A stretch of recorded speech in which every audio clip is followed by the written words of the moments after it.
कि क्या हम इसमें एक बेहतर भविष्य बना सकते हैं, एक उज्जवल भविष्य बना सकते हैं। उससे पहले हम कुछ प्रकाश डालते हैं जो आज का हमारा दौर है, जो आज हमारे भारतवर्ष में जो चीज़ें हो रही हैं या जिस दौर से हम गुजर रहे हैं। क्योंकि हम किसी भी बिजनेस या व्यापार को करने के लिए या जॉब को करने के लिए हम समस्त जो चीज़ें होती हैं देखते हैं कि क्या चल रहा है आज की डेट में, किसका जो आज की डेट में प्रमुख है, या यूँ कह लीजिए कि किसकी ज़्यादा है, डिमांड क्या है, हम उसके अकॉर्डिंग ही वर्क करते हैं, उसके अकॉर्डिंग ही बिजनेस करते हैं। एक समय था जब कृषि भूमि का सबसे ज़्यादा था, लोगों को भूमि खरीदना अच्छा लगता था, मतलब जो हमारा फसल के लिए जो हम करते हैं, तो हम लोगों को सोचते थे कि ज़्यादा से ज़्यादा जिसके पास ज़मीन होगी, जिसके पास ज़्यादा से ज़्यादा भूमि होगी, वो जमींदार होगा और एक अच्छा भविष्य और फ्यूचर होगा। फिर कुछ समय बाद वक्त बदला और लोग जॉब की तरफ भागने लगे, और जॉब में देखा कि वहाँ से एक सिक्योर लाइफ है, एक ऐसी इनकम मिलती है जो मंथली पे आ जाती है, और हम उसके अकॉर्डिंग अपने आप को अच्छे से सर्वाइव कर सकते हैं, अपनी फैमिली को अच्छे से सेटल कर सकते हैं, बच्चों को अच्छे से पढ़ा सकते हैं। लेकिन इसके बाद एक दौर और आया जो बिजनेस, ये कह लीजिए कि व्यापार करने का, जहाँ पे लोगों ने तरह तरह से अलग अलग फील्ड में व्यापार किए। मैंने भी मैं एडवोकेट के साथ में कर सकती हूँ, मैं ठेकेदार भी रहा हूँ, कॉन्ट्रैक्ट हूँ, और आपका प्रॉपर्टी डीलिंग भी मैंने किया हुआ है, आज भी करता हूँ। लेकिन धीरे धीरे इन सब चीज़ों का समय खत्म होता जा रहा है। 2001 से लेकर 2020 तक जितना भी प्रॉपर्टी का काम रहा, बहुत ही तेजी से बहुत ही ग्रो रहा। उसका कारण रहा क्योंकि इतनी जनसंख्या, इतनी पॉपुलेशन थी, लोगों के एक एक घर में फैमिली मेंबर्स जो थे, उनके बच्चे तीन तीन चार चार पाँच पाँच बच्चे थे, तो वो जब बड़े हुए, उनकी फैमिली हुई, सब लोगों ने अलग अलग सेपरेटली अपना किया, तो लोग फील्ड में प्लॉटिंग वगैरह बढ़ता गया, मतलब मकान अलग अलग होते चले गए। लेकिन आज के दौर में आगे आप देख रहे हैं कि जनसंख्या में कटिंग हो रही है, यूँ समझ लीजिए जनसंख्या पे रोक आ रही है, उतना जनसंख्या नहीं बढ़ रहा है, एक या दो लोग ही हैं। तो प्रॉपर्टी जब सब डेवलप हो जाएगी तो कृषि भूमि खत्म हो जाएगी, आगे होगा क्या? तो व्यापार according to situation, according to जो हिंदुस्तान में जो चल रहा होता है, भारतवर्ष में कहीं पे भी जहाँ कोई भी देश हो, वहाँ का पॉलिसी क्या चल रहा है, ग्रोथ किधर जा रहा है, नियंत्रण किस चीज को हो रहा है, रोक किस चीज पे आ रहा है, उसके अकॉर्डिंग ही सर्वाइव करते हैं, उसके अकॉर्डिंग व्यापार डेवलप करते हैं। आज इंडस्ट्री का व्यापार है, इस इंडस्ट्री का कल दूसरे इंडस्ट्री का, कभी हमारे प्रॉपर्टी का, कभी हमारा ये कह लीजिए कंस्ट्रक्शन के, मतलब तरह तरह से पार्टीशंस में वर्किंग ग्रोथ होता है। लेकिन कुछ चीजें होती हैं कॉमन, कॉमन जैसे आप देख लीजिए स्टॉक एक्सचेंज है, जो शेयर मार्केट है, कई सारे देशों में है भी नहीं, लेकिन मोस्टली ज़्यादा से ज़्यादा जो भी विकसित देश हैं उनमें है। और लॉकडाउन भी समय रहा, वो बंद नहीं रहा। क्यों नहीं बंद रहा? क्योंकि मार्केट में कंटिन्यूस व्यापार सिस्टम चल रहा है, अप डाउन चल रहा है, और वो एक ऐसा इकोनॉमी है जो कि जिसपे कि सभी कंट्री एक दूसरे से टचअप में है और वर्किंग में रहता है।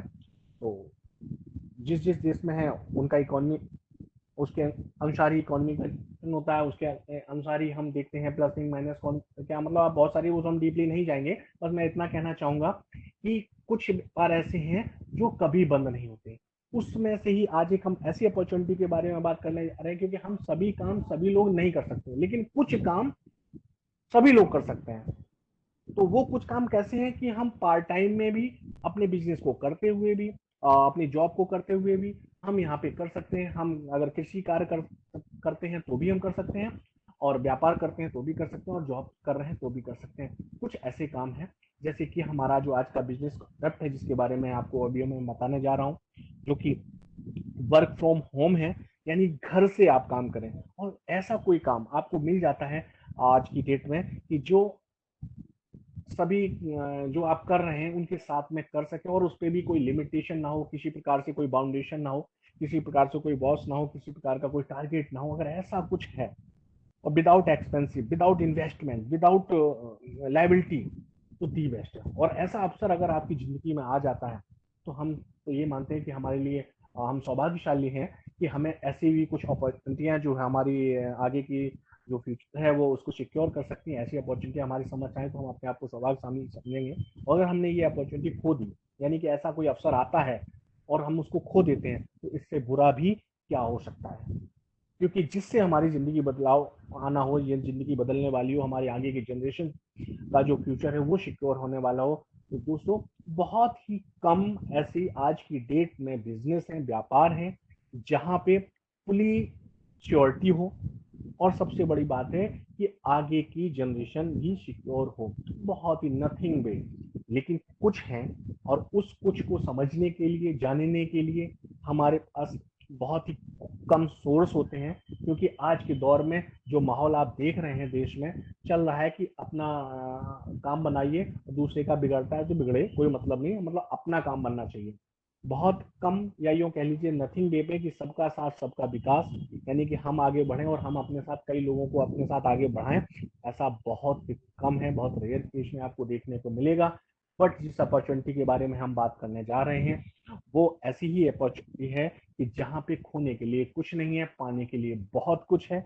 हम अपने साथ कई और भी लोग, यानी कि हमारे नियर डियर रिलेटिव्स वगैरह जो भी हैं, जिनको हम चाहते हैं कि उनका भी फ्यूचर सिक्योर हो, उनका भी बच्चों का भविष्य अच्छा हो, और हम एक अच्छी फैमिली, एक अच्छे परिवार के साथ में, या एक अच्छे कुटुंब के साथ में, एक अच्छे टीम के साथ में डेवलप हों और एक अच्छा फ्यूचर बनाएं, ताकि हम भी खुश रहें और औरों को भी खुश कर सकें। एक ऐसे ही बिजनेस के बारे में बात करने जा रहा हूँ।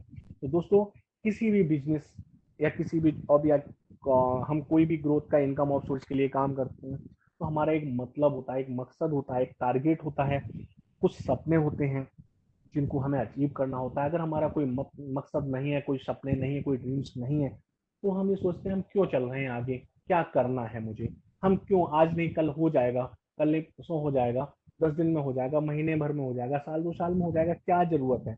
क्योंकि हमारा कोई एम नहीं है, हमारा कोई टारगेट नहीं है कि हमें 2 महीने में इतना इनकम आ जाए तो हम ये काम कर लें। तो इस तरीके से लोगों का एक लक्ष्य होता है, एक टारगेट होता है, एक सपना होता है, जैसे कि हमारे पास पैसा आ जाएगा तो हमें अपना घर को बना लेने हैं, या एक अच्छा घर खरीद लेना है, या फिर हमें कोई फैक्ट्री डाल लेनी है। मतलब हमारे एक इनकम का हमारे पास एक टारगेट होता है कि साल 2 साल में आ जाए, 6 महीने में आ जाए, 3 महीने में आ जाए।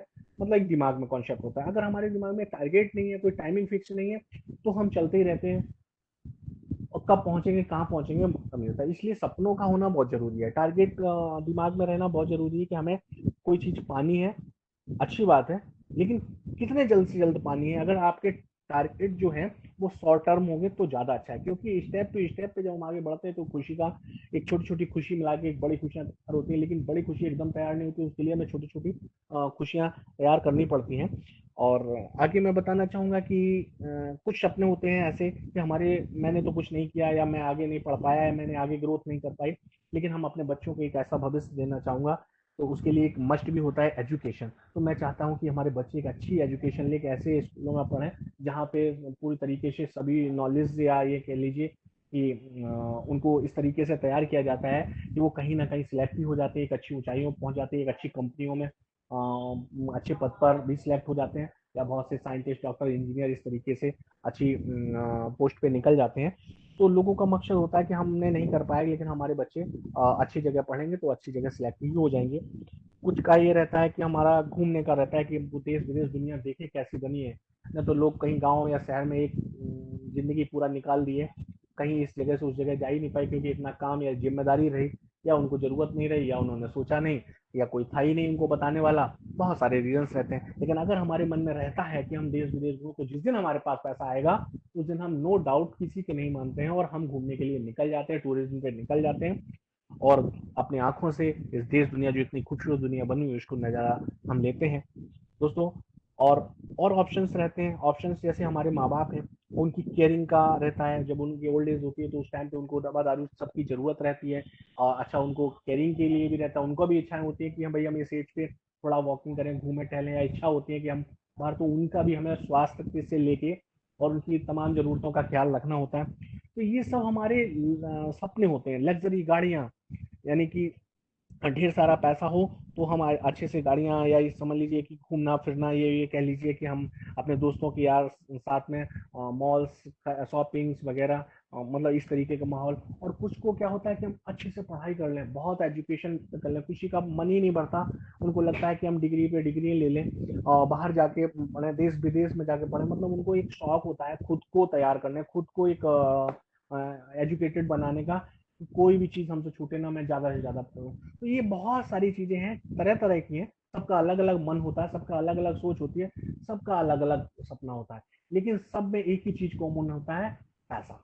तो जब ये सपने होते हैं तो पैसे का रास्ता बनता है, और अगर पैसे का रास्ता बनता है तो हम स्पीड से दौड़ के उस पैसे को पकड़ते हैं और तेजी से आगे बढ़ते हैं। तो ये हो गया सपने। लेकिन हमारे समाज सामने सबसे बड़ी चुनौतियां क्या आती हैं?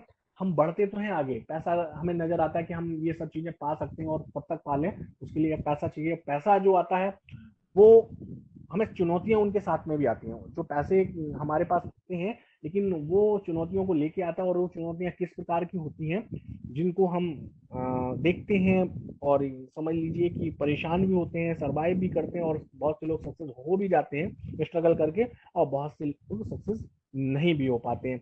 कहीं क्या होता है कि हमारे ज्ञान की कमी होती है, हमें नॉलेज नहीं होता है, हमें जानकारी ही नहीं होती है। हम फील्ड में तो उतर जाते हैं, मतलब व्यापार बिजनेस जो है हमारा, उसमें हम करना स्टार्ट कर देते हैं, लेकिन हमें नॉलेज नहीं होता है पूरी तरीके से, योग्यता नहीं होती उसके, या तो उम्र हमारा नहीं होता है इतना कि हमें एक्सपीरियंस हो, हमने चीजें देखी हो। तो ये सब परेशानियां हो जाती हैं, इस वजह से हम वहाँ पे फेल हो जाते हैं या हम ग्रोथ नहीं कर पाते हैं। अच्छा, कहीं पे क्या होता है कि बहुत बड़ा निवेश होता है, तो हम एक अच्छा अर्न कर सकते हैं, यानी कि हमें कहीं से या तो हम लोन ले लें, या हम कोई फैक्ट्री, या उसके लिए हमें खुद का पैसा चाहिए, नहीं कोई पैसा है तो हमारे पास, हम कहीं से लोन अवेलेबल कराएं। लोन अवेलेबल के लिए हमें पीछे अपना जो हमारा बैकिंग है, ये कह लीजिए सोलवेंसी है, जो हमारा ये कहता है कि आपकी कितनी इक्विटी है, कितना आपका लोन पास होगा। अगर आपका लोन पास हो भी जाएगा तो उसके लिए ईएमआई के लिए भी टेंशन रहता है कि हमें उसका ईएमआई का भुगतान करना है। अगर हम जहाँ डेवलप कर रहे हैं, अगर टाइमली डेवलपमेंट नहीं होता, टाइमली एक इनकम इंक्रीज नहीं होती है, तो हम कैसे भुगतान करेंगे? तो एक परेशानी का मामला, एक दिमाग में टेंशन ही रहता है। गलत कंपनियां, गलत लोगों का साथ, ये भी बहुत बुरा अनुभव है। अगर हमें दो चार अपनी जिंदगी में दो चार लोग गलत मिल गए जिन्होंने हमारे साथ धोखा कर दिया, तो हमें हर इंसान फिर गलत नजर आने लगता है। हम हर, जैसे कहते हैं कि दूध का जला मट्ठा फूक के पीता है, उसी तरीके से हमें ये लगने लगता है कि हर आदमी खराब है। विश्वास करें तो करें किस पे? और जब विश्वास टूटने लगता है, तो ये समझ लीजिए आज की डेट में, या आज कह लो या पुराने, कभी भी बिना विश्वास के कोई भी काम नहीं हो सकता। विश्वास तो करना ही पड़ेगा, लेकिन हमारे पास ऑप्शन जब नहीं बचता है तो हम मजबूरी में विश्वास करते हैं। तो लेकिन ये समस्या रहती है कि जब हम गलत लोग मिल जाते हैं हमारी जिंदगी में, या गलत कंपनियां हमने ज्वाइन कर ली, वहां से हमें धोखा हो गया, तो हम फिर आगे बढ़ने में कतराते रहते हैं और हम समय को बर्बाद करने लगते हैं। हमें परखने के लिए समय चाहिए होता है, और वो समय हमारा इतना ज्यादा बर्बाद हो जाता है कि जो हम ग्रोथ करके 2 से 4 कदम आगे बढ़ सकते थे, वो हमारा पहला कदम बढ़ने में ही लग जाता है। दोस्तों, प्रोडक्ट बेचना कभी पसंद नहीं आया। बहुत से सामान हैं, आप देखिए, कुछ कंज्यूमर आइटम है, एफएमसीजी का तेल मसाला धनिया मिर्चा, यूँ कह लीजिए हेल्थ प्रोडक्ट है, कि भाई खुद को चाहे बड़े तकलीफ हो, लेकिन आपको वो दवा देते रहे कि आप यूज करिए। कितना सही है, कितना गलत है, साइड इफेक्ट्स क्या है? भाई डॉक्टर्स किस चीज के जो देते हैं मेडिसिन, वो जांच के रख के, इतनी इतनी हाईटेक मशीनें हैं, उनसे जब वो जांच करवाते हैं, इसके बाद वो आपको मेडिसिन, इंजेक्शन, दवाएं वगैरह लिखते हैं। यहाँ हर्बल की दवाएं कंपनियां बेच रही हैं, कर रही हैं, आप उनका यूज करिए। साइड इफेक्ट्स भी आते हैं, हमें पता ही नहीं चलते। तो कुछ लोगों को तो पसंद ही नहीं आता है कि हम इस तरीके का काम ही नहीं करेंगे, कि ये सब एगोटिकल या ये सब भी जो आते हैं, ये सब बेचना, या फैंसी हो गया, या ये कह लीजिए कि ब्यूटिशियन के सामान हो गए, हेल्थ के हो गए, या घर में यूज होने वाले हो गए, क्या कौन दे रहा है कोई पता नहीं चलता। आफ्टर ऑल आदमी उससे परेशानी हो जाता है, बाद में उससे कट लेता है, किनारे हट लेता है। तो यूँ कह लीजिए कि ये सब समस्याएं हैं, चुनौतियां हैं हमारे सामने, सक्सेस होने के लिए ये आती हैं। लेकिन इनसे हम परे कैसे हों, इनसे हम निकल के आगे कैसे बढ़ें, हम उस पर भी बात करेंगे।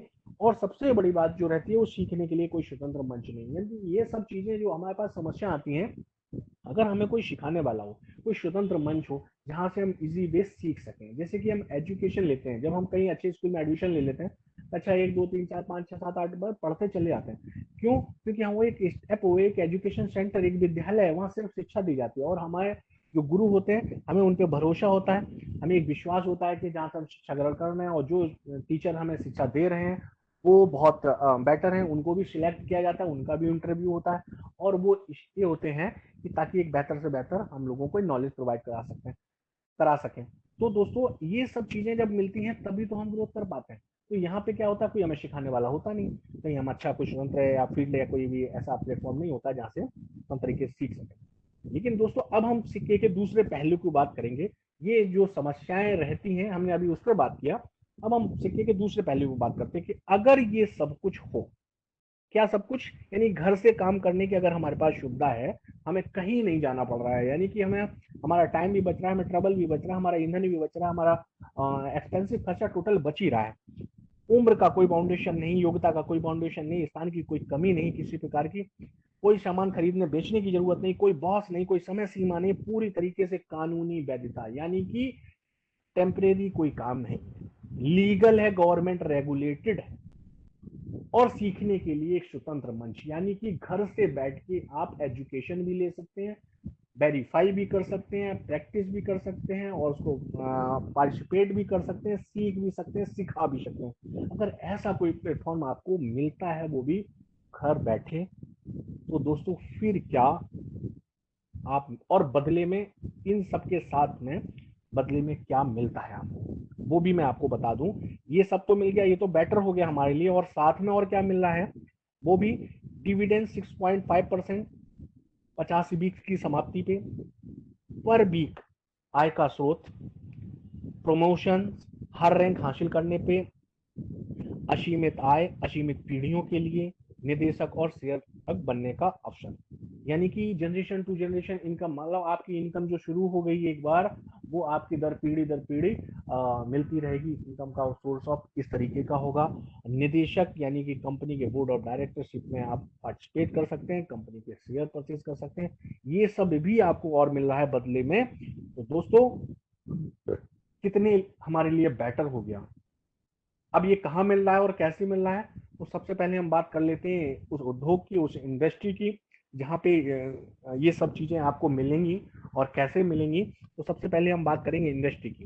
इंडस्ट्री क्या है, इंडस्ट्री जो है वो 200 साल पुराना उद्योग है, पुराना इंडस्ट्री है, 40 साल पुरानी कानूनी वैधता है, यानी कि 40 साल से उसको गवर्नमेंट रेगुलेट कर रहा है, गवर्नमेंट के अधीनस्थ वर्किंग पे है, 70,000 करोड़ से भी बड़ा उद्योग है इंडिया में, 10 से 15% की दर से आगे बढ़ रहा है पर ईयर, और 1982 से केंद्रीय अधिनियम द्वारा संचालित है, यानी कि जो सन 1982 आज से 40 साल पहले से गवर्नमेंट उसको रेगुलेट कर रहा है, संचालित कर रहा है, राज्य सरकार द्वारा रजिस्टर्ड है और रेगुलेटेड है।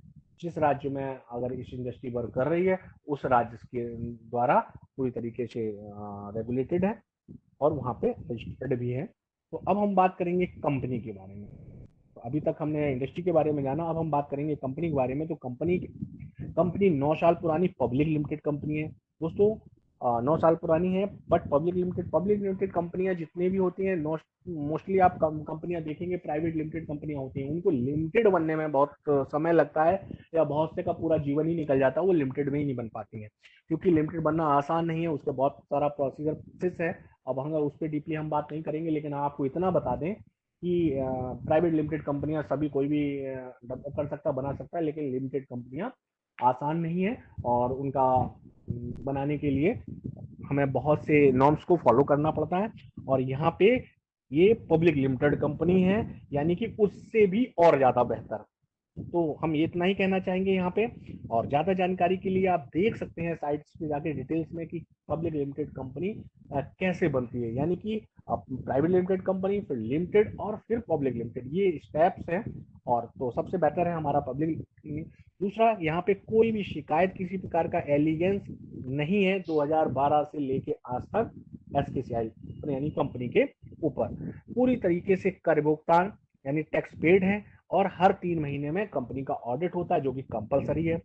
आत्मनिर्भर भारत और वोकल फॉर लोकल को बढ़ावा देता है। आज की डेट में आप देख रहे हैं जो हमारा गवर्नमेंट ऑफ इंडिया है, वो पूरा तरीके से आत्मनिर्भर भारत को बढ़ावा देता है, यानी कि मेक इन इंडिया, जो भी चीज हो डेवलप, जो भी मैन्युफैक्चर हो, वो इंडिया के अंदर हो, ताकि हमारा इंडिया ज्यादा से ज्यादा ग्रोथ करे और हम निर्यात कर सकें। तो हमारा जो है वो जीडीपी यानी कि ग्रोथ जो है वो हो सके। तो यहाँ पे जो कंपनी है वो पूरी तरीके से भारतीय है, और हम लोग वोकल फॉर लोकल को बढ़ावा देते हैं। तो दोस्तों अब हम बात करेंगे कंपनी की। दोस्तों श्री कराय चिट इंडिया लिमिटेड, जो कि कंपनी का नाम है, और 2012 से केंद्रीय चिट फंड अधिनियम 1982 द्वारा रेगुलेटेड है। दोस्तों ये जो नियम आप देख रहे हैं कलर से, ये एक्ट है, और इसको आप जब जिसको भी रिक्वायर रहता है, जिसको भी देखना है, हम आपको एक्ट जो है वो प्रोवाइड करा देंगे, आप उसको पूरी तरीके से देख सकते हैं और पढ़ सकते हैं।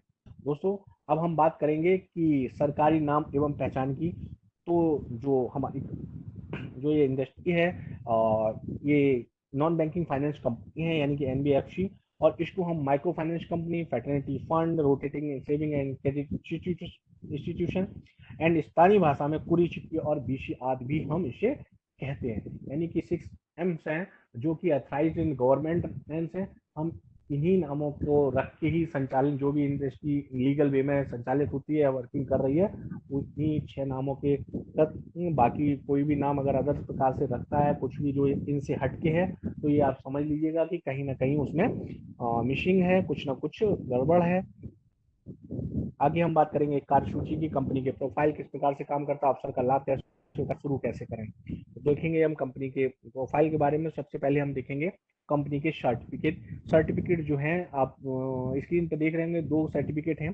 सर्टिफिकेट ऑफ इनकॉर्पोरेशन और दूसरा है certificate of commencement of business. पहला सर्टिफिकेट कंपनी का वर्क सर्टिफिकेट है, यानी कंपनी ने जिस दिन से अपना रजिस्ट्रेशन करा, यानी कि जन्म प्रमाण पत्र। और दूसरा है जिस दिन से कंपनी ने अपना बिजनेस शुरू किया। मोस्टली हम देखने को मिलता है कि बहुत सारी कंपनियां रजिस्ट्रेशन तो करा दिए हैं 15 साल 20 साल पहले, और काम कर रही हैं, आज स्टार्ट किया है, या ये कह लीजिए 10 साल बाद स्टार्ट किया, 15 साल बाद, और कहने को कहते हैं कि हमने आज 20 साल पहले पुरानी हमारी कंपनी है। अरे वर्किंग आपने कब से स्टार्ट किया है? जब से आप वर्क स्टार्ट करेंगे तब अपना एक्सपीरियंस तब आप ऐड कर पाएंगे, तब आपका तो होगा और आपका वर्थ आएगा। लेकिन लोग रजिस्ट्रेशन पहले करा देते हैं। लेकिन यहाँ पे मैं आपको बता दूं, कंपनी का 31 दिसंबर 2012 से कंपनी ने अपना रजिस्ट्रेशन कराया, और सेम डेट सेम टाइम पे ही कंपनी ने वर्किंग स्टार्ट कर दिया। यानी कि कंपनी का जो इनकॉर्पोरेशन है और कमिशमेंट ऑफ बिजनेस, दोनों ही सर्टिफिकेट सेम डेट के हैं, एक ही दिन के हैं। अब आगे हम बात करेंगे कंपनी के विवरण की। कंपनी का शिन नंबर, कंपनी का पैन नंबर, कंपनी का ten number, GST number, union registration number और AKCA नंबर, ये सभी स्क्रीन पे दिए हैं। कंपनी के सभी नंबर्स जो डिटेल्स हैं वो आप वेरीफाई कर सकते हैं। सभी एक ही नाम से हैं, किसी में कोई भी किसी प्रकार का कोई फर्क नहीं है, पूरी तरीके से पारदर्शी। आप इसको वेरीफाई और चेक कर सकते हैं। ज़्यादा जानकारी के लिए ministry of corporate affairs www.mca.gov.in पे जाकर आप कंपनी का मास्टर डाटा, कंपनी के अथराइज कैपिटल, कंपनी की पेड अप कैपिटल, कंपनी के बोर्ड ऑफ डायरेक्टरशिप में मेंबर, और ये कह लीजिए कंपनी के खिलाफ किसी प्रकार का कोई भी एलिगेंस आप वहां से जांच सकते हैं, चेक कर सकते हैं। ये जो वेबसाइट है वो गवर्नमेंट की वेबसाइट है, कंपनी का वेबसाइट नहीं है। वहां पे कंपनी गवर्नमेंट की वेबसाइट में जाके कंपनी का आप पूरा डाटा चेक कर सकते हैं, जानकारी प्राप्त कर सकते हैं। दोस्तों अब हम बात करेंगे SKCIL के कार्यालय की। तो SKCIL के जो कार्यालय हैं, 5 राज्यों में 10 कार्यालय हैं, केरल, महाराष्ट्र, कर्नाटका, तेलंगाना, तमिलनाडु। दोस्तों कंपनी का जो एडमिनिस्ट्रेटिव ऑफिस है यानी कि प्रशासनिक कार्यालय वो केरल में है, और पंजीकृत जो कार्यालय है, रजिस्टर्ड ऑफिस, वो तमिलनाडु में है। अब हम बात करेंगे भारतीय रिजर्व बैंक 1934 के अनुसार क्या कहता है। 1934 का जो एक्ट है आरबीआई का, दोस्तों आरबीआई के एक्ट के अनुसार भारतीय रिजर्व बैंक 2 सेक्टरों में वर्किंग होता है, यानी कि बैंकिंग और गैर बैंकिंग। बैंकिंग में हम सभी लोगों को पता है, बैंकिंग सेक्टर इस जो बैंक है हमारी, और गैर बैंकिंग में आती हैं स्टॉक ब्रोकिंग कंपनियां, निधि कंपनियां, बीमा कंपनियां और चिटफंड भी। ये सभी कंपनियां जो हैं वो सब आती हैं गैर बैंकिंग में, यानी कि एनबीएफसी में। तो वो 1934 का जो एक्ट बना हुआ था आरबीआई में, उसमें पहले से डिक्लेरेशन है और क्लियरिटी है, आप वहां से भी इसको देख सकते हैं। आगे हम बात करेंगे नियामक संगठन संरचना की, जो कि कैसे राज्य के अंदर वर्किंग में रहता है। यानी कि प्रत्येक राज्य में जो स्टाम्प एंड रजिस्ट्रेशन डिपार्टमेंट रहता है, उसमें इंस्पेक्टर जनरल होता है प्रत्येक राज्य में, और उनके अंडर आते हैं कमिश्नर जोनल, और कमिश्नर जोनल के अंडर आते हैं जिला रजिस्ट्रार, और जिला रजिस्ट्रार के अंदर आते हैं सब रजिस्ट्रार होते हैं। यानी कि सब रजिस्ट्रार में जैसे कि भूमि रजिस्ट्रार, लैंड रजिस्ट्रार और मैरिज रजिस्ट्रार और चिट रजिस्ट्रार। तो यहाँ पे जो हमारा चूक जो चिट रजिस्ट्रार के माध्यम से ही पीएसओ नंबर जनरेट होता है, यानी कि जितनी भी चिट्स होती हैं उनके पीएसओ नंबर वो है वो चिट रजिस्ट्रार ही जनरेट करता है, और जो कि जिला रजिस्ट्रार के अंदर ही आता है। और ऑल ओवर इंडिया में बिना पीएसओ नंबर के कोई भी चिट स्टार्ट नहीं हो सकती, यानी कि मैंने कंपलसरी है पूरी तरीके से। तो हर समूह के लिए पीएसओ नंबर अनिवार्य है। तो ये गवर्नमेंट का एक व्यक्ति है जो कि सरकारी आदमी है, और इसमें इन्वॉल्वेशन है उसका पूरी तरीके से। तो आप यहाँ से अंदाज लगा सकते हैं कितना लीगल वे पे हम इस इंडस्ट्री में वर्किंग होता है। अब हम बात करेंगे चिट समूह का। चिट मैच्योरिटी राशि, असीमित आय, M1 में चिट गणना, पीवी की गणना, रैंक प्रोत्साहन राशि किस प्रकार से काम करता है। तो सबसे पहले हम देखेंगे चिट समूह। चिट समूह तीन प्रकार से हैं, M1, M2, M3। चिट मूल्य जो M1 में है वो 50,000 रुपए है और उसकी साप्ताहिक जो किस्त है वो 1,000 रुपए पद है हमारा यहाँ एजेंट का। M2 में जो चिट मूल्य है वो 1,00,000 रुपए है, साप्ताहिक किस्त है 2,000 रुपए और स्टार यहाँ पे जो पद है वो स्टार एजेंट का है हमारा। M3 का जो चिट मूल्य है वो है 2,50,000 रुपए, साप्ताहिक किस्त है यहाँ पे 5,000 रुपए और पद है जो हमारा वो क्राउन एजेंट का है। अब हम बात करेंगे M1 में चिट की गणना कैसे होती है, यानी कि M2, M3 तीन हमारे हैं चिट समूह है, जिसमें हम M1 का आपको बताएंगे कि गणना कैसे की जाती है। इसी प्रकार के आगे की सभी है, तो M1 का आपको कैलकुलेशन करके बताते हैं। नीलामी का स्लैब आप देखेंगे, स्लैब 1 जो है वो उसमें 15% डिटेक्शन है, जो कि सेकेंड वीक से लेके 24 वीक्स तक के बीच में रहता है। और उस बीच में नीलामी की जो राशि होती है, जो ऑक्शन अमाउंट है वो 42,500 रुपए है। कुल कटौती 7,500 रुपए और फोरमैन कमीशन 2,500 रुपए है। तो समूह का लाभांश हमारा यहाँ पे 5,000 रुपए आता है। और तो पर पर्सन अगर हम इसको डिवाइड करेंगे तो 100 रुपए पर पर्सन अर्जित होता है। और साप्ताहिक की बचत हमारी यहाँ पे आ जाती है 900 प्लस 100, यानी कि 100 हमारा डिविडेंड से मिला और 900 रुपए हमें अपना किस्त जमा करके कुल मिला के हमारा 1,000 रुपए हमारे बचत अकाउंट में जमा हो गया। तो इस प्रकार से हम देखेंगे सेकंड स्लैब में, तो यहाँ 10% डिटेक्शन है, जो कि 25 वीक से लेके 39वें वीक तक है। नीलामी राशि यहाँ पे जो है वो 45,000 रुपए है और कुल कटौती है 5,000 रुपए। फोरमैन कमीशन है 2,500 रुपए, समूह का लाभांश है 2,500 रुपए और लाभांश जो पर पर्सन है वो यहाँ पे है 50 रुपए, जो कि साप्ताहिक बचत हमारा 950 प्लस 50 पे हमारा 1,000 रुपए कंप्लीट होता है और हमारी किस्त जमा हो जाती है। तो इस पे हम देखेंगे थर्ड स्लैब में, जहाँ पे 5% डिटेक्शन है, जो कि 40वें से लेके 50वें हफ्ते तक का वीक का है, जो कि नीलामी राशि यहाँ पे इस स्लैब में है वो 47,500 रुपए है। कुल कटौती जो है वो 2,500 रुपए है। फोरमैन कमीशन जो है वो 2,500 रुपए है। बाकी का हमारा समूह जो लाभांश वो यहाँ पे नील हो जाता है, तो लाभांश पर पर्सन भी हमारा नील हो जाता है। तो फिर हमारे यहाँ पे 1,000 रुपए टोटल बचत है जो कि हमें करनी है। तो यहाँ पे M1 चिट मूल्य जो है वो 50,000 का और साप्ताहिक किस्त जो है 1,000 रुपए की और फोरमैन कमीशन जो है वो 5% है। इसको आप देख सकते हैं। और अगर एक बार में नहीं समझ में आता है तो आप इसको दोबारा से टैली कर सकते हैं। बहुत ही थोड़ा सा क्रिटिकल है, बाकी 1 से 2 बार आप देखेंगे तो बहुत ही क्लियरली समझ में आ जाएगा। तो दोस्तों आगे हम बात करते हैं कि 50 हफ्ते बाद जो हमें मैच्योरिटी राशि मिलती है वो कितनी की और कैसे मिलती है और क्या डिटेक्शन है उसमें। तो यहाँ पे फोरमैन कमीशन जो 5% है यानी कि 2,500 रुपए, जीएसटी है वो 12% है यानी कि 300 रुपए, टैक्स है सेवा शुल्क यानी कि 100 रुपए। कुल कटौती हम जोड़ेंगे तो 2,900 रुपए यानी कि 2,900 रुपए डिटेक्शन है। तो मैच्योरिटी राशि हमारी यहाँ 50,000 से माइनस कर दीजिए 2,900 रुपए, यानी कि 47,100 रुपए हमारा मैच्योरिटी अमाउंट बनता है। दोस्तों लेफ्ट साइड में आप चेक देख रहे हैं, ये राजीव कुमार यादव चेक है, जो कि मैं ही राजीव कुमार यादव हूँ, कानपुर उत्तर प्रदेश से, और ये हमारा ही चेक है जो कि 47,100 रुपए का है, आफ्टर मैच्योरिटी मतलब 50 वीक कंप्लीट होने के बाद मिला है। दूसरा चेक हमारी अमर है, लीडर है, जो इनका है स्वाति का मलिक जी का है, जो कि 47,100 रुपये का है। ये देखिए आप दोनों चेक, ऐसे बहुत सारे चेक्स हमारे लीडरों के हैं, हमारे जो मेंबर्स हैं इस SKCIL में, जिनका मैच्योरिटी टाइम पूरा हो गया, जिन्होंने पार्टिसिपेट करके कम्प्लीटली किया है, उनको आफ्टर मैच्योरिटी अमाउंट 47,100 रुपये बाई चेक मिला हुआ है। तो बहुत सारे चेक्स हैं जिनको हम सभी को तो नहीं दर्शा सकते। आगे हम बात करेंगे M1 चिट में पीवी की गणना की। तो पीवी की गणना कैसे करते हैं, तो यहाँ पे कंपनी ने 1 पीवी का जो मूल्य निर्धारित किया है वो 300 रुपए है पर पीवी का। अब इसको हम कैसे कैलकुलेट करते हैं, हम आपको इसके स्लाइड के माध्यम से बताते हैं। आप देख रहे हैं इसमें टीम जो है, पहले वीक में हम देखेंगे, सपोज करिए कि टीम ए में अगर हमारे 4 मेंबर हैं और टीम बी में 3 मेंबर हैं, तो हमारा पीवी का जो कैलकुलेशन होगा वो 3 यानी कि 3 होगा और कमीशन उत्पन्न होगा 300 मल्टीप्लाई 3 से यानी कि 900 रुपए, और चिट किस्त का जो भुगतान है पर वीक हमारा वो 900 रुपए है।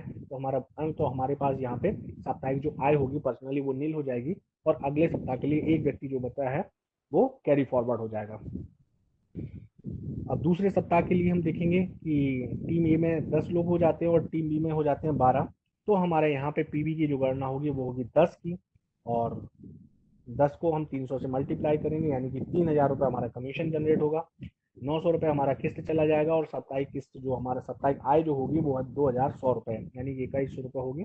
और अगले सप्ताह के लिए 2 लोग जो है वो कैरी फॉरवर्ड हो जाएंगे। तीसरे वीक्स में हम देखेंगे, अगर टीम ए में हमारे 15 लोग हो जाते हैं, टीम बी में 30 लोग हो जाते हैं, तो हमारे यहाँ पे पीवी का कैलकुलेशन होगा वो 15 का, और कमीशन जनरेट होगा 4,500 रुपये। 900 रुपये हमारा किस्त का चला गया, और हमारे पास से अमाउंट जो बैलेंस बचा साप्ताहिक की आय बची वो 3,600 रुपये। और अगले सप्ताह के लिए 15 लोग जो थे वो कैरी फॉरवर्ड हो जाएंगे। फिर अगले वीक में हम देखेंगे तो चौथे वीक में हम देखते हैं कि टीम ए में हमारे 45 लोग हो गए और टीम बी में 40 लोग। तो यहाँ पे हमारा जो पीवी कैलकुलेशन हुआ वो 40 का हुआ। 40 के हिसाब से हमारा इनकम जो कमीशन उत्पन्न हुआ वो 12,000 रुपये हुआ, और चिट किस्त का जो भुगतान हुआ वो 900 रुपये, और साप्ताहिक जो इनकम हमारी तैयार होती है वो उस टाइम पे हमारी 11,100 रुपये बन जाती है। अगले सप्ताह के लिए जो 5 लोग होते हैं वो कैरी फॉरवर्ड हो जाते हैं। इसी प्रकार से 5 में, 6 में, 7 में, 8 में, और ये 50 वीक्स तक इसी क्रम में आगे चलता रहता है। जैसे जैसे हमारा पीवी निकलता रहता है और वैसे वैसे हमारा कमीशन बनता रहता है। 924वें वीक तक हमारा 900 डिटेक्शन रहता है किस्त का भुगतान, इसके बाद 950 और इसके बाद 1,000 रुपये, जैसा कि हमने पिछली स्लाइड में बताया है। इसके बाद हमें मेचोरिटी अमाउंट सॉरी कंप्लीट हो जाता है। और सबसे इम्पोर्टेंट हमें आपको बता दें कि साप्ताहिक जो अधिकतम सीमा है 100 पीवी की, यानी कि जो हमारी साप्ताहिक की जो आय है उसका मैक्सिमम लिमिट है 100 पीवी की, यानी कि 30,000 रुपये वीक, जो कि M1 में है। अब हम बात करेंगे असीमित चक्र और असीमित धन की। असीमित पीढ़ियों के लिए रॉयल्टी आय की, कैसे हम जनरेशन टू जनरेशन कमा सकते हैं एक अच्छा सा इनकम, तो उसको हम देखेंगे। चिट समूह हमारे जो थे, हमने आपको पीछे बताया M1, M2, M3 3 चिट समूह है। और पहला जो चिट समूह है M1, उसमें जो पीवी का वैल्यू है वो 300 रुपये है। और साप्ताहिक आय हम इसमें देखते हैं तो चूंकि मैक्सिमम लिमिट पर वीक की 100 पीवी की है, यानी कि 30,000 रुपये की, तो यहाँ पे साप्ताहिक हमारा 30,000 रुपये का मासिक हम कैलकुलेट करेंगे तो 1,20,000, और वार्षिक कैलकुलेट करेंगे तो 14,40,000। तो ये तो हमें M1 से मिलता है। अब हम M2 की बात करेंगे तो M2 में हमारा 1 पीवी का वैल्यू जो है कंपनी ने निर्धारित किया है 600 रुपये पर वीवी का। और यहाँ पे अगर हम साप्ताहिक आय देखेंगे तो यहाँ पे भी मैक्सिमम लिमिट 100 पीवी की, और 100 पीवी के हिसाब से ये वैल्यू बनती है 60,000 रुपये वीक। तो मासिक 2,40,000 और वार्षिक 28,80,000 रुपये। M3 में हम देखेंगे तो यहाँ पे जो पीवी की वैल्यू हो जाती है वो 1,500 रुपये, उसके अकॉर्डिंग जो साप्ताहिक आय है 1,50,000 रुपये, मासिक आय 6 लाख रुपए, और वार्षिक आय 72 लाख रुपए। दोस्तों M123 यानी कि 2,40,000 रुपये वीकली, 9,60,000 रुपये मंथली, और 1,15 लाख रुपए वार्षिक आय इनकम हो जाती है। दोस्तों एक अच्छा खासा इनकम है जो कि आपका स्टार्ट हो जाता है। दोस्तों अब हम बात करेंगे रैंक और प्रोत्साहन राशि की। तो कैसे हमारा पद जो प्रमोशन है वो किस प्रकार से होता है, कैसे हम ग्रोथ करते हैं, यानी कि इनकम तो हमें मिलता ही, इनकम का शेड्यूल आपने समझ लिया, लेकिन हमारा प्रमोशन कैसे होता है, मान सम्मान भी, जिस फील्ड में हम इनकम कमाने के साथ साथ एक मान सम्मान जब मिलता है तो हमें एक खुशी की अलावा भी इतनी ढेर सारी खुशी हमें उससे मिलती है। और मोस्टली कोई भी फील्ड होगा तो वहाँ पे भी रिकग्नाइजेशन तो कंपलसरी है ही है, लेकिन यहाँ पे क्या है उसकी हम बात करेंगे। तो यहाँ पे है 10 एजेंट टीम ए में और 10 बी में जैसे ही हो जाते हैं, यानी कि टीम ए में 10, टीम बी में 10 मेंबर हुए, तो आपका प्रमोशन हो गया, पहला प्रमोशन यानी कि फील्ड अफसर का। और आपको इनाम के रूप में यहाँ पे मिलेगी एक कलाई घड़ी, जो कि गोल्डन कलर की होती है, और हम यहाँ से मानते हैं कि गोल्डन कलर की घड़ी हमें मिली है तो हमारा आज से जो सुनहरा जो अक्षर है, सुनहरा समय है वो शुरू हो गया, आज से हमारा गोल्डन टाइम शुरू हो गया। और दोस्तों अब हम ये तय कर लेते हैं कि आगे वाले भविष्य में हम अपने मुकाम तक पहुंचेंगे। अब हम ग्रो करेंगे, भले स्पीड जो भी हो, लेकिन जैसे ही हमारा सेकंड प्रमोशन का नंबर आता है, यानी कि जैसे ही हमारे 8 फील्ड अफसर टीम ए में और टीम बी में हो जाते हैं तो हम हो जाते हैं ऑर्गेनाइजर, यानी कि सेकंड प्रमोशन हमारा हो जाता है और इनाम की राशि मिलती है 10,500 रुपये। फिर आप ये समझ लीजिए कि एक कदम ही दूर है आप अपनी मंजिल से, जो कि तीसरा आपका जो रैंक है यानी कि डेवलपमेंट ऑफिसर का, जो कि 6 ऑर्गेनाइजर टीम ए में और 6 बी में होते हैं, तो आप डेवलपमेंट ऑफिसर हो जाते हैं। और इनाम की राशि है 50,000 रुपये। और यहाँ पे मोस्टली हम ये कहते हैं कि 1,20,000 रुपये की जो अर्निंग है मंथली वो आपकी स्टार्ट हो जाती है। लगभग आपका ये रेशियो तैयार हो जाता है। जो पीवी का वैल्यूएशन है यहाँ पे कैलकुलेट करके हमने पीछे भी देखा है, तो 1,20,000 रुपये अगर मंथली स्टार्ट हो जाता तो आज की डेट में एक बहुत अच्छी इनकम और ग्रोथ है, तो एक सम्मानित पद भी है और एक अच्छा इनकम के साथ में, तो हमारा यहाँ से जो जीवन जो है, जो लाइफ है, वो एक तरीके से सिक्योर हो जाती है। आगे हम फिर बात करेंगे 4 डेवलपमेंट ऑफिसर टीम ए में और 4 बी में हम हो जाते हैं एरिया मैनेजर, और इनाम की राशि यहाँ पे 1,00,000 रुपए। 3 एरिया मैनेजर टीम ए में, 3 बी में हम हो जाते हैं रीजनल मैनेजर, और यहाँ पे इनाम की राशि है 3,00,000 रुपए। 2 रीजनल मैनेजर टीम ए में, 2 बी में हम हो जाते हैं टीम जनरल मैनेजर, और इनाम की राशि जो है वो 20,00,000 रुपए। दोस्तों 24,65,000 रुपए ये कुल प्रोत्साहन राशि है आपके 6 प्रमोशंस पे, और ये आपकी इनकम जो अर्निंग है उससे हटके है, एक्स्ट्रा है, बोनस है, सम्मान की राशि है। दोस्तों यहाँ पे हम प्रमोशन, आप इस प्रमोशन को आप देख रहे होंगे स्लाइड में, कि आप थोड़ा सा गौर करेंगे तो यहाँ पे सबका साथ और सबका विकास, यानी कि जब नीचे प्रमोशन होता है तब हमारा ऊपर प्रमोशन होता है, जब ऊपर प्रमोशन होगा तो निश्चित ही है कि नीचे प्रमोशन होगा, तभी ही ऊपर वाले का प्रमोशन हुआ है। यानी कि जब नीचे वाला बढ़ेगा तो ऊपर वाला भी ग्रोथ करेगा, और ऊपर वाला ग्रोथ करेगा तो नीचे भी। तो इतना अच्छा ये प्लेटफॉर्म है और इतना अच्छा स्ट्रक्चर बनाया गया है कि जिससे सबका साथ सबका विकास होगा। दोस्तों अब हम बात कर लेंगे योग्यता के मापदंड, नियम और शर्तें आय के स्रोत की। तो देखेंगे योग्यता के मापदंड में क्या क्या है। योग्यता के मापदंड में सबसे पहले वो भारतीय नागरिक हो, दूसरा न्यूनतम उसकी 18 वर्ष की आयु हो, तीसरा कम से कम 10वीं कक्षा पास हो, चौथा एक पैन कार्ड होल्डर हो, उसके पास पैन कार्ड हो, और पांचवा एक बैंक मेंबर हो, यानी कि एक सेविंग अकाउंट हो, करंट अकाउंट जो भी है, एक अकाउंट हो। अब ये चीज तो मैं बता दूं आपको कि अकाउंट का मतलब कि जो वीकली आपका इनकम है, आप पॉसिबल नहीं है चेक के द्वारा सभी को वीकली पेमेंट इंक्रीज कर ऑल ओवर इंडिया में, तो इसलिए सभी का आरटीजीएस के माध्यम से वीकली इनकम आ जाती है। तो उसके लिए जब आपका यहाँ का अकाउंट एक सबमिट होगा तो इसी में आपका वीकली पेमेंट आता रहेगा। पैन कार्ड के लिए एक डिटेक्शन जो 5% डिटेक्शन रहता है वो होगा, टीडीएस डिटेक्शन रहेगा, चूंकि इनकम टैक्स डिपार्टमेंट से 16 हमें फॉर्म भी अवेलेबल मिलता है और पूरी तरीके से टैक्स सिस्टम है। अगर हमारा पैन कार्ड नहीं वो होगा तो हमारा 20% डिटेक्शन है। कम से कम 10वीं शिक्षा पास हो, ताकि हम कुछ चीज़ों को अच्छे से समझ भी सकें और अच्छे से बता भी सकें, क्योंकि यहाँ पे नॉलेज लेना और नॉलेज यानी कि हमें सीखना और सिखाना दोनों काम है। जब हम एक मानक हमारा कंप्लीट होगा, थोड़ा सा एजुकेशन हमारा होगा, तो हमें इजी वे समझ भी आएगा और अच्छे से हम समझा भी सकते हैं। 18 ईयर्स 8 यहाँ पे एक बालिक उम्र हो जाती है, ताकि हम स्वेच्छा से, चूंकि ये एक फाइनेंशियल प्रोडक्ट है तो इसलिए गवर्नमेंट रेगुलेटेड है, इसलिए मिनिमम जो एज है वो हमारी 18 आयु रख गई है, ताकि इसमें से कम उम्र के बच्चों के लिए पूरी तरीके से हम बालिग नहीं सकते, इसलिए इसमें पार्टिसिपेट नहीं कर सकते हैं। और कंपनी पूरी तरीके से इंडियन है, local for vocal for local को बढ़ावा देती है, तो भारतीय नागरिक जो है उनके लिए बहुत ही है इंडियन नागरिक हो। अब हम बात करेंगे आगे नियम और शर्तों की। दोस्तों एक पैन कार्ड पे सिर्फ एक रजिस्ट्रेशन, व्यापार का हफ्ता बुधवार से बुधवार शाम 5 बजे तक का रहेगा, और सोमवार से शुक्रवार के बीच में हमारा कमीशन आ जाता है। सर्विस भुगतान प्रति भुगतान मतलब यानी कि 50 रुपए, चाहे वो 500 रुपए का भुगतान हो आपका हो, चाहे वो 5,000 का हो, चाहे 50,000 का, मतलब पर ट्रांजेक्शन आपका 50 रुपए डिटेक्शन रहेगा। टीडीएस यहाँ पे 5% है, जिसका पैन कार्ड लगा हुआ। और बाकी आपको ये जानकारियां आती हैं। दूसरा मैं आपको बताऊं आय का स्रोत, बहुत ही इंपॉर्टेंट पेज है, इस पर थोड़ा सा गौर करिएगा दोस्तों, क्योंकि जब हमारी इनकम ऑफ सोर्स मजबूत होती है तो हमारी इनकम भी सिक्योर है और पारदर्शिता है पूरी तरीके से।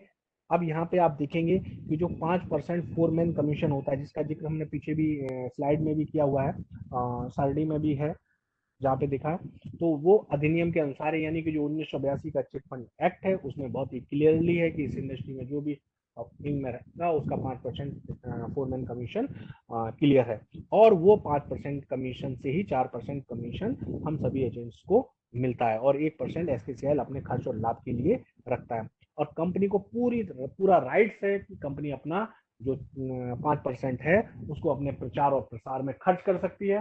तो यहाँ पे कंपनी अपने प्रचार और प्रसार में खर्च करती है और हम उस प्रचार प्रसार को बढ़ावा देते हैं, तो वो उसमें से 4% हम लोगों को बांट देती है, यानी कि वो प्रचार प्रसार में ही एक तरह से खर्च होता है। तो उनका इनकम ऑफ सोर्स पक्का है और हमारा भी इनकम ऑफ सोर्स पूरी तरीके से पक्का है, सिक्योर है, मजबूत है। तो ये लॉन्ग लाइफ चलता रहेगा, क्योंकि ये कोई एक्स्ट्रा और बाहर से कोई इनकम नहीं आ रहा है। दोस्तों अब हम बात करेंगे आगे करना क्या है, तो कैसे शुरू करना है। दोस्तों आगे करना है, एक अपॉइंटमेंट फिक्स करना है हमारे परिचयकर्ता से, जिन्होंने हमें इस बिजनेस अपॉर्चुनिटी के लिए बताया, जानकारी दी, उनसे, और उनसे सभी प्रश्नों को स्पष्ट कर लेना है। अपने जितने भी हमारी क्वेरी हैं, जितने भी हमारे क्वेश्चन हैं, उनको हम उनके सामने रख के अपने सभी डाउट्स क्लियर कर लेना है। जरूरत पड़ने पे अगर हमें और भी रिक्वायर है तो हम वरिष्ठ लीडर से भी संपर्क कर सकते हैं। कानूनी दस्तावेज, वेबसाइट, यूट्यूब, जो भी सोर्सेस हैं जानकारी लेने के, आप वहाँ से कंपनी के बारे में जानकारी ले सकते हैं। अदर वेबसाइट्स भी हैं, आरबीआई का वेबसाइट है और मिनिस्ट्री ऑफ एमसीए का, जो मिनिस्ट्री ऑफ कॉर्पोरेट अफेयर्स का वेबसाइट है वो, और यूट्यूब वगैरह वगैरह जो भी आपके पास सोर्सेस हैं या आप ले सकते हैं, और वहाँ से कंपनी के बारे में डिटेल्स और जानकारी इकट्ठा कर सकते हैं। कंपनी के टोटल डॉक्यूमेंट डिटेल्स भी आप जांच कर सकते हैं, चेक कर सकते हैं। सॉरी। शुरू कैसे करें? पंजीकरण प्रक्रिया को ऑनलाइन पूरा करें, सभी दस्तावेजों को कंपनी में जमा करें और TLFES में एबीसी के लिए रजिस्टर करें। यानी कि एबीसी एक हमारा कोर्स है, एडवाइजर बेसिक कोर्स। इसके लिए कंप्लीट करने के लिए TLFES हमारा एजुकेशन डिपार्टमेंट, यानी कि वहाँ से हम एजुकेशन तो यहाँ पे रजिस्ट्रेशन कराएं और पहला रैंक जो है फील्ड अफसर आप प्राप्त करें। अब हम बात करेंगे रजिस्ट्रेशन की। दोस्तों 200 रुपये रजिस्ट्रेशन शुल्क है और 2000 रुपये 2 सप्ताह का चिट किस्त का भुगतान है। यानी कि ऐसे कह लीजिए कि आप 2200 रुपये जीवन में एक बार आपको देना है, जो कि आपके अकाउंट में ही रहना है। 200 रुपये आपका जैसे ही 1 PV कंप्लीट होता है आपका वो भी रिफंडेबल है, और जो भी 2000 रुपये है वो आपके अकाउंट में मेंशन रहना है। जैसे ही आपकी मैच्योरिटी राशि कंप्लीट होती है, यानी कि 50 20 पूरे होते हैं, तो मैच्योरिटी अमाउंट के साथ में ही आपका वो अमाउंट भी 2000 रुपये भी आपको रिफंड है, यानी कि आपको रिटर्न मिल जाना है। यानी कि जीरो इन्वेस्टमेंट, जीरो लायबिलिटी के साथ में इस बिजनेस को आप शुरू कर सकते हैं। तो दोस्तों करना क्या है, सबसे बड़ा स्टेप होता है कि हम आगे हमें वर्क क्या करना रहेगा। तो दोस्तों हमें सिर्फ सिर्फ दो 3 चीजें करनी है। पहला, कम से कम 2 लोगों की मदद करें, यानी कि जिस बिजनेस व्यापार के माध्यम से हम अपना फ्यूचर और आने वाली जनरेशन का फ्यूचर सिक्योर कर रहे हैं, ऐसे ही पॉलिसी के बारे में हम कम से कम 2 लोगों को साझा करें, ऐसे 2 लोगों को बताएं जिससे कि उनका भी फ्यूचर सिक्योर हो सके, उनका भी आगे क्या स्मार्ट सेविंग हो सके, और उनके भी फैमिली आगे सिक्योर, यानी कह लीजिए उनके भी बच्चे आगे अच्छा सुनहरा भविष्य जी सकें। तो ऐसे 2 लोगों की हमें मदद करनी है, बताना है। और दूसरा, 21 दिवसीय LC21 कोर्स को पूरा करना है, यानी कि जो हमारा LC21 है लीडरशिप कोर्स है, यानी कि जो एजुकेशन डिपार्टमेंट, जो हमने अभी TLFES के बारे में आपसे बात करी थी, वहाँ से हमें 21 दिन का हमारा कोर्स है। यानी कि इस विषय में, इस स्पेशल में हमें आकर क्या कदम उठाना है, क्या वर्क करना है, क्या दिशा निर्देश है, क्या सीखना है, हमें क्या पढ़ना है, हमें सभी प्रकार की नॉलेज, कैसे ग्रोथ करना है, कितना आगे बढ़ना है, कैसे बढ़ना है, सब टाइम और टेबल, सब डिटेल्स हमें मिल जाएंगी। यानी कि वो LC21 यानी कि 21 डेज में एक पूरा शेड्यूल बना लिया गया है। आप उसको स्टार्ट कर देंगे जिस दिन आप ज्वाइन करेंगे, जिस दिन आप रजिस्ट्रेशन कराएंगे, उसके नेक्स्ट डे से आप स्टार्ट कर देंगे, और 21 दिन में आपको सभी नॉलेज A to Z मिल जाएगी, जो आपको आपकी मंजिल तक पहुंचाने के लिए टूल्स का काम करेगी, नॉलेज का काम करेगी। तो यहाँ पे हमें ये कंप्लीट कर लेना है, और यही 2 पॉइंट्स ऊपर के 1 और 2 क्रमांक हमें 2 लोगों को सिखा लेना, यानी कि LC21 और कम से कम 2 लोगों की मदद करना है। ये 2 चीजें हमें सिखाना है, बस इतना ही 3 हमें काम करना है, तथा कोई काम नहीं है दोस्तों। सफलता के 4 स्तंभ जिनकी हम बात करना चाहेंगे, फुल फिगर और योर सक्सेस। बट हम यहाँ पे क्यों सफल होते हैं, सबसे बहुत महत्वपूर्ण यहाँ पे जो 4 पिलर हैं, यानी कि योर आपका लीडर जो आपको इस बिजनेस में लाया है, जिसने इसमें बताया है कि इस बिजनेस के बारे में, वो आपको फुली सपोर्ट करता है। आप 24 घंटे कभी भी उसको बात कर सकते हैं, उससे पूछ सकते हैं, कर सकते हैं, किसी से बात करा सकते हैं, मतलब वो हमेशा आपके लिए खड़ा है। दूसरा, चिटफंड एक्ट 1982 जो कि गवर्नमेंट ऑफ इंडिया रेगुलेटेड है, यानी कि लीगल सपोर्ट करता है। ये लीगल डॉक्यूमेंट अनेक एक्ट है 1982, तो वो आपको लीगली पूरी तरीके से सपोर्टिंग है। और तीसरा, श्री क्राइस्ट इंडिया लिमिटेड जो कि टेक्निकल सपोर्ट करता है, यानी कि आपको बहुत सी लिखा पढ़ी हिसाब किताब लगाने की जरूरत नहीं है। आप अपना आईडी डालिए, पासवर्ड डालिए, आपका पूरा वर्चुअल ऑफिस आपके स्क्रीन पे होगा, आपके मोबाइल में सामने खुल गया है। आप उसमें अपना पूरा डिटेल्स, डाटा, कमीशन डिटेल्स सब कुछ देख सकते हैं, जो भी रिक्वायर रहती है एक ऑफिस में, जिसके लिए आप एक कर्मचारी रखते हैं अपने ऑफिस में, वो आपको यहाँ पे रेडी टू मूव सब कुछ मिलेगा, फुली सपोर्ट टेक्निकल मिलेगा। चौथा हमारा TLFPS, जो कि प्रोफेशन सपोर्ट देता है, यानी कि आपको सिखाता है, यहाँ से शिक्षा देता है। और शिक्षा दोस्तों, शिक्षा ग्रहण करके ही साइंटिस्ट, इंजीनियर, डॉक्टर, किसी भी फ्रेम में उठा के देख लीजिए, कोई भी सक्सेस व्यक्ति देख लीजिए, वो नॉलेज पाके ही अपनी मंजिल तक पहुंचा है। तो यहाँ पे SKCIL में सफल होने के लिए हमारा TLFPS आपके लिए एक अच्छा प्लेटफॉर्म है एजुकेशन का, जो हमें सभी नॉलेज पूरा प्रोवाइड कराता है, जो कि हमें यहाँ पे सफल बनाने के लिए। तो दोस्तों, कानूनी तरीके से सिर्फ एक ही बार छोटी सी बचत से अपने सपने पूरे करने का एक सुनहरा अवसर है, और इस अवसर का फायदा उठाइए। इस सब के माध्यम से आप डिसीजंस लीजिए। सुना है आपने अभी प्लान को, पूछिए इसके बारे में, परखिए इसको और निर्णय लीजिए। दोस्तों, डिसीजन आपका है, बताना, समझाना, आपको जो इस परिचय करता, जो भी आपको इस बिजनेस अपॉर्चुनिटी के बारे में जिन्होंने जानकारी दी है आपको, वो आपके हितैषी हैं, आपके क्लोज हैं, फ्रेंड हैं, नियरेस्ट हैं, तो उन्होंने आपको कुछ अपना समझ के आपको इसके बारे में जानकारी दी है। तो आपको इस कान से सुन के इस कान को निकालना नहीं है। आप करना न करना सेकेंड ऑप्शन होता है, उसको समझना पहला। आप उसको ध्यानपूर्वक समझिए। मैं कहता हूँ पूरी तरीके से लीगल है, मैं कहता हूँ पूरी तरीके से सिक्योर है, मैं कहता हूँ आप एक बार अपनी नजर से देखिए, आप कोई भी कमी निकाल के दिखाइए, कहीं भी ऐसा हेडिंग चीज नहीं है, आप पूरी तरीके से पारदर्शिता है, आप उसको चेक करिए। अगर फिर भी कहीं डाउट्स रहता है, तो उसको अपने मन से अपने आंसर क्रिएट नहीं करिए, आप उसको पूछिए। हो सकता है आप जो मीनिंग उसका निकाल रहे हैं वो मीनिंग हुई ना, जो एक्चुअल मीनिंग है वो आप जब कंफर्म करेंगे तो आपके सामने निकल के आएगा, और हम उसको वेरीफाई करेंगे। जब आप वेरीफाई होकर संतुष्ट हो जाएंगे पूरी तरीके से, हम तब आगे बढ़ेंगे। तो दोस्तों, निर्णय लेने से पहले आपको समझने की आवश्यकता, क्योंकि एक बार आपने बिजनेस को समझ लिया तो मुझे फिर ये नहीं लगता है कि आपको बहुत ज्यादा धक्का लगाने की जरूरत पड़ेगी, बहुत ज्यादा प्रेस करने की जरूरत पड़ेगी, बहुत उंगली पकड़ के नहीं करना पड़ेगा। दोस्तों, अगर आपने समझ लिया तो आप सीखने के लिए स्वतंत्र मंच है, सीखने के लिए आप समझने के लिए टाइमली सब कुछ अवेलेबल है, किसी के पीछे नहीं बनना है, किसी के आगे नहीं चलना है। आप क्लिक करेंगे, आप ट्रेनिंग में आ जाएंगे, क्लिक करेंगे, आप मीटिंग में आ जाएंगे, सब कुछ यहाँ से पहले से रेडीमेड है, सब कुछ तैयार है, बस आपको पार्टिसिपेट करना है। और मुझे लगता है कि 1 से 1.5 महीने में आप कंप्लीटली लीडर हो जाएंगे, और एक बार आप सीख गए तो बहुत लोगों को आप सिखा सकते हैं, बता सकते हैं, और बहुत लोगों का भविष्य बदल सकते हैं, फ्यूचर को चेंज कर सकते हैं। और दोस्तों, जो किसी का फ्यूचर बदल दे, भगवान कहते हैं उसे, तो हम भगवान तो नहीं कह सकते, लेकिन हम भगवान का दूसरा रूप कह सकते हैं, जैसे कि हम डॉक्टर्स को कहते हैं। तो उसी प्रकार से अगर हम इस बिजनेस के माध्यम से किसी का भविष्य बदल पाए, तो हम अपने आप को बहुत ही खुशनसीब व्यक्ति समझ पाएंगे। तो आप भी ऐसे ही व्यक्ति बने और आगे बढ़ के खुद डिसीजन लें, और आप समझने के बाद में फिर आगे बहुत सारे लोग, बहुत सारे नियर डियर हैं, उनको इस बिजनेस के बारे में आए और जल्द से जल्द फैसला लें। थैंक यू, बहुत बहुत धन्यवाद, आपने हमें पेशेंसफुली सुना और इस सेशन में आपने पार्टिसिपेट किया। थैंक यू, बहुत बहुत धन्यवाद। Back to host.